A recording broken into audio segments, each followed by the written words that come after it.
Hi everyone, welcome to Resolutely in Pursuit of God. Today we're going to continue Christ in all of Scripture. We're currently on volume 3 on week 28. So you're going to need your book, you're going to need some paper, you're going to need your pens. These are the ones that I'm using. The Amazon link for all these things are down below. You will also need my color coding sheet. I have it in the back of the book this time. So we'll see if I enjoy that better. The front of the book was bothering me a little bit, so I moved it. And your favorite Bible, whatever Bible that is right now, you're going to need it. Let's dive in.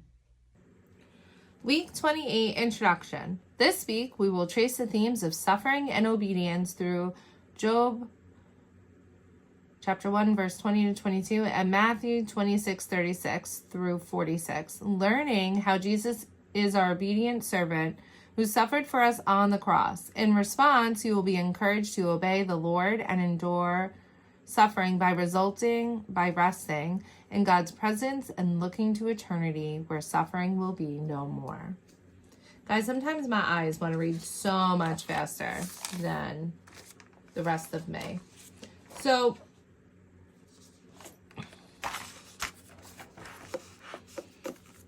I have a little anecdote about suffering, which we will get into today. There is a really good study by Lisa Harper, and she does the book of Job. It is such a beautiful, incredible study that if this is a book of the Bible that you struggle with, I highly recommend. It's 6 weeks. It's incredible. And I think you can find the videos on YouTube for free. But you can borrow them from Lifeway. It really helped me understand this book of the Bible and this idea of suffering, also showing the difference between God's power and the reality of Satan's power, which is very, very small compared to God. And it's good to have that foundational overview of the book of Job. Because we know that he loses everything. And then in the end, he's restored. So let's dive in. Then Job stood up, tore his robe, and shaved his head. He fell to the ground and worshipped, saying, "Naked I came from my mother's womb, and naked I shall leave this life. The Lord gives, and the Lord takes away. Blessed be the name of the Lord." Throughout all this, Job did not sin or blame God for anything. So this reveals a lot about Job's trust in God, and we need to also know what's happening. He just found out he lost everything. Okay? So he stood up, tore his robe, and shaved his head. And so he was moved. He was not moved when he lost his wealth, but when he hears his children were destroyed, all of them, at one fell swoop, he could not endure no longer.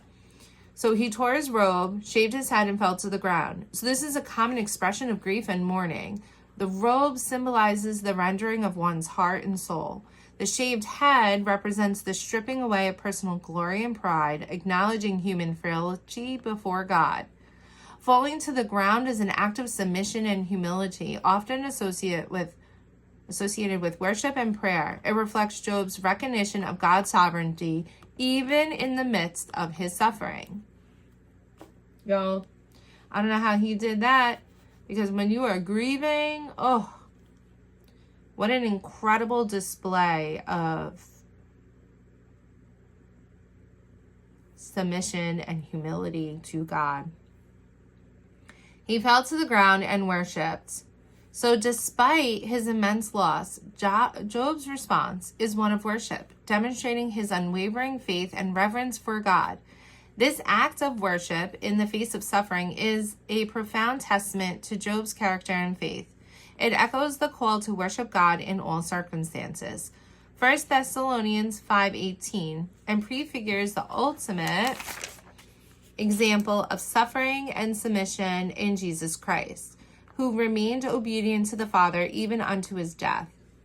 So this here is setting the tone for the entire book of Job, highlighting Job's faith and submission to God's sovereignty. Naked I came from my mother's womb. So we all come from nothing. Humility and dependence on God is what we need to have, because we all came from nothing, and what we have is from God. Ecclesiastes 5:15 speaks of leaving the world as we came, emphasizing the transient nation of earthly possessions. And in previous videos, I said it does not matter what you have in this world. We leave the world the way we came into it, with nothing. However, whatever we have in eternity, whoever we have discipled, whoever we have spoken about God, and they have come to God because God, that seed we planted, was moved and blossomed. We will see that in eternity.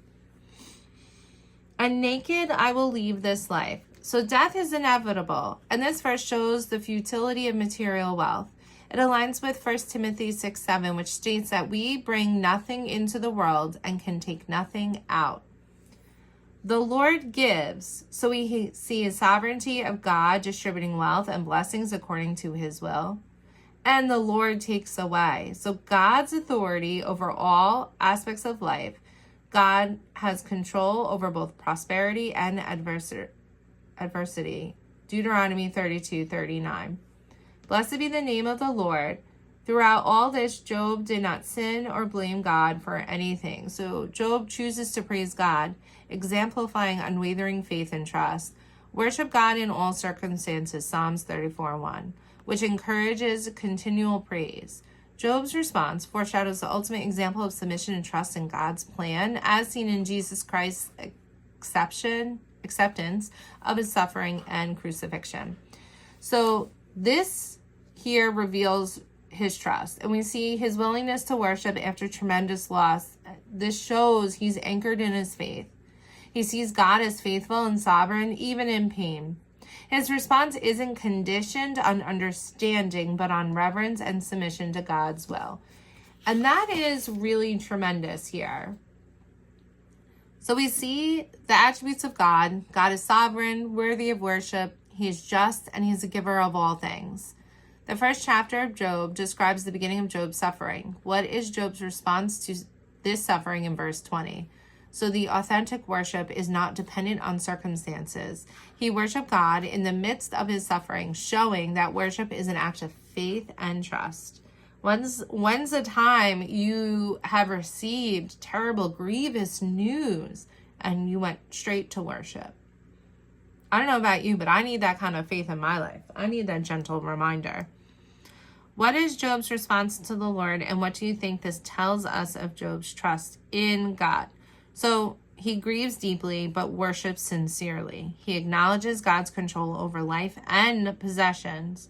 Instead of blaming God, he blesses his name. And this shows that his trust in God was not based on circumstances, but on who God is. And so we already read why this reveals his trust. And that is so profound. And so suffering is a constant conversation when you are reading the book of Job. And so I just want to share some notes that one of my besties, Andrea, has shared in our apologetic group. And so her notes are entitled, "Why Does God Allow Our Pain and Suffering?" So we live in a fallen world. So Jeremiah 17:9 tells us our hearts are full of sin. Ephesians 6:12, we wrestle against rulers, powers, spiritual forces of darkness, and recklessness. We need to remember, number 2, that God has a plan that will bring him ultimate glory. My thoughts are not your thoughts, nor are your ways my ways, declares the Lord. Isaiah 55:8-9. So our sin can affect others as well as our sin can affect us. If left unchecked and unpainted, we can see it snowball, as we have seen many times in the Bible and history. We need to think of the mess we make when we think we know better than the Lord and try to control the situations. So